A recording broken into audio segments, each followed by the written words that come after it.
J'ai vécu moi-même la période de 56 ans, le seuil de 56 ans, qui est un des moments majeurs de l'école saturnienne des âges, de façon assez forte. J'avais à l'époque, donc, enfin, c'est pas que j'avais à l'époque j'avais 56 ans, mais nous étions en 2003. Et donc ça ouvre une période intéressante, et notamment ce qui s'est passé en 2004, avec le grand congrès, le super congrès de novembre 2004, où tout d'un coup les gens sont venus vers moi massivement, tout le monde voulait être là, à cette grande rencontre astrologique. Et je me suis souvent demandé à quoi ça tenait astrologiquement. Alors, on peut chercher des configurations astrales du moment. Eh bien, c'était ça l'erreur. Ça, c'est le comportement que j'avais d'astrologie mondiale. Alors, on regarde ce qui se passe à ce moment-là. Il faut regarder plutôt les transits. Les transits de Saturne sur, sur la position natale. Transit en conjonction ou en opposition quand c'est positif, transit en carré à Saturne quand c'est négatif. Et on peut dire que les deux carrés sont symétriques à l'axe opposition-conjonction qui sont également symétriques. Et donc, si on ne va pas regarder le bon thème, on ne s'en sort pas. Vous voyez ce que je veux dire? Je veux dire par là qu'un événement n'existe qu'à partir du moment où, au regard de l'échelle des âges, une personne correspond à cette échelle des âges, à ce moment-là. En l'occurrence, moi. Mais pour d'autres personnes, l'événement en lui-même ne faisait sens que par rapport à ma propre date de naissance. Ma propre date de naissance, qui détermine un calendrier, dont notamment les 56 ans, aura marqué d'autres personnes.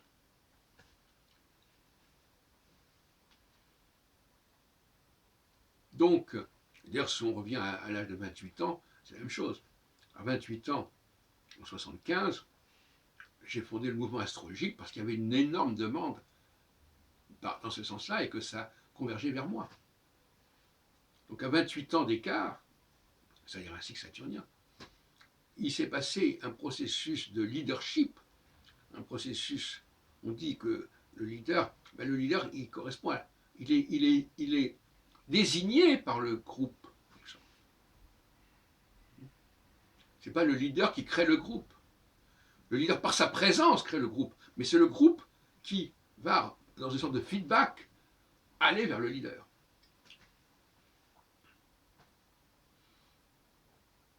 Et entre 28 ans et 56 ans, vous avez l'âge de 42 ans. 42 ans, ça nous renvoie à 1989-90. Mais je vous rappelle quand même que je ne suis pas la seule personne à être née en 1947 et que nous avons plusieurs leaders, curieusement, de milieu astrologique qui sont nés en 47. Alors plutôt en janvier 47, peu importe. On va dire à quelques mois près, il y a pas mal de monde qui est né en 47 et qui a été assez important. Je pense à Maurice Charvet, je pense à Alain de Chivray. Et tous ces personnages ont été marquants et marqués par l'âge de 42 ans. Alors, si on prend la période de 42 ans à 48 ans, 49 ans, ça nous renvoie sur 7 ans. On va de 2003, de 89 à 96. Et là, nous avons connu un élément important, c'est création, la rédaction du guide des astrologues, qui a été un travail collectif majeur. Ce n'est pas moi qui étais tout seul à rédiger cet ouvrage. Ça a été un mouvement. Il y avait à l'époque les télécopies, les fax. J'en avais un chez moi, enfin, peu importe, j'ai gardé tout ça. Tous les gens tenaient à m'envoyer leurs notices, etc. Si je reviens à l'année 75, en 79, il y a eu le fameux phénomène de l'Aquarius sur la nouvelle ère du Verseau.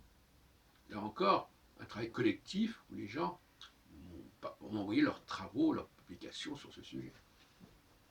C'est en ce sens-là que je dis que quelqu'un peut être un leader, voyez-vous ce que je veux dire. Et alors il faudrait, en bémol, dire qu'il y a des périodes négatives entre les deux. 35 ans, par exemple, est toujours négatif pour un leader. L'âge de 35 ans. L'âge de 49 ans n'est pas bon non plus. Donc il faut regarder là-dessus.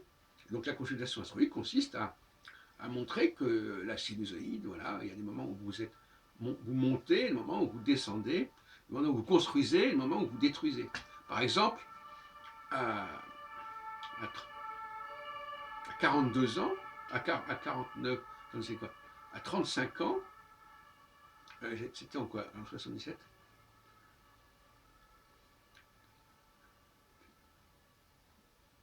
Bon, je ne vais pas continuer comme ça, mais à 35 ans, par exemple, effectivement, nous sommes en 1982, eh bien, la période qui va de 1982 à 1988 n'a pas été très bonne. C'est l'époque du GRH, qui aboutit à la dissolution de cette association, et dans laquelle j'étais impliqué, de manière assez compliquée d'ailleurs. Voilà donc quelque chose qui a plutôt été de l'ordre d'un processus de destruction. Donc le leader peut à la fois construire et détruire. Si on prend l'âge de 49 ans, donc 7 ans après 42 ans, et ça vaut pour tous les gens qui sont nés en 47, et qui ont vécu ça à peu près à la même époque, c'est pour ça que si je suis responsable en partie de ce qui s'est passé au Géras en 86, ça vaut aussi pour Maurice Charvet qui est né quelques mois avant moi. Donc, et qui a créé le CEDRA, etc. Mais qui a surtout contribué à la destruction du malheureux Géras. Alors pour terminer, donc à 49 ans, et près de 50 ans, c'est 7,49, donc c'est un chiffre négatif, on a donc à l'époque 80, on est en 1996, 97, il faudrait voir exactement ce qui s'est passé de négatif entre 96 et 2002. Eh bien, un élément assez malheureux, si on peut dire, bien qu'il soit à la frontière, mais je pense qu'il peut l'intégrer là-dedans. Il y a d'abord eu des affaires affectives importantes, ce qui a fait que mon mariage s'est dissous en quelque sorte à ce moment-là. Et deuxièmement, on pourrait aussi parler d'autres choses. À quoi je pourrais faire allusion à cela? Oui, alors à l'élection qui n'a pas fonctionné à l'école pratique des études en 2002, où je n'ai pas pu être élu au poste, pas obtenu la chaire des courants ésotériques à la retraite. Voilà. Bon, alors on peut aussi situer dans cette période-là, voyez-vous. Au niveau de la destruction, il faut aussi parler de l'organisation judaïque. Parce qu'à ce moment-là, j'étais très actif dans le monde juif, et d'une certaine manière, quelque chose s'est un petit peu détruit quelque part dans le milieu associatif juif, à cause de moi ou en raison, enfin, certaines choses comme ça. Ouais. Donc finalement, on a toujours un chef, a toujours à son actif, a toujours un actif et un passif, en fait. Voilà. Et c'est ça qu'il faut retenir.